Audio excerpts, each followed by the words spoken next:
contrairement à tout ce qu'indiquaient les sondages depuis de longs mois, il est en train de se passer quelque chose. Je crains que nous nous dirigions vers un scénario façon 2002.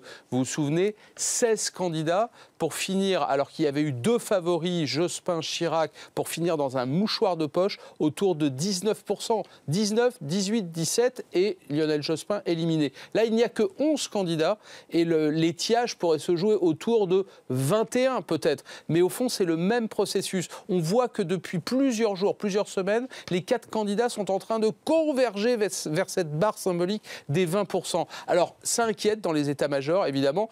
Ça inquiète notamment chez Marine Le Pen, qui voit depuis un mois les sondages s'effriter petit à petit. Elle a perdu près de 4,5 points, notamment chez le vote ouvrier. Et après ce qui s'est passé au débat, c'est une inquiétude supplémentaire. On s'inquiète encore plus du côté de chez Emmanuel Macron, parce qu'il y a encore une forte proportion de ses électeurs qui ne sont pas sûrs de le choisir lui. Il a une grosse émission de télévision ce soir. C'est peut-être le moment où il peut reprendre la main, parce qu'au fond, son discours n'imprime pas depuis plusieurs jours, plusieurs semaines. Et ça s'est senti d'une certaine manière dans le débat. Il a été bon, mais il n'a pas cassé la baraque, il n'a pas surnagé, survolé les débats comme a pu le faire Jean-Luc Mélenchon. Donc attention, si vous ajoutez à cela une abstention encore très forte et une indécision tout aussi forte, ça veut dire que dans les 18 jours qui nous séparent du premier tour, il peut tout se passer. On a 4 candidats, personne ne peut dire lesquels seront les deux finalistes.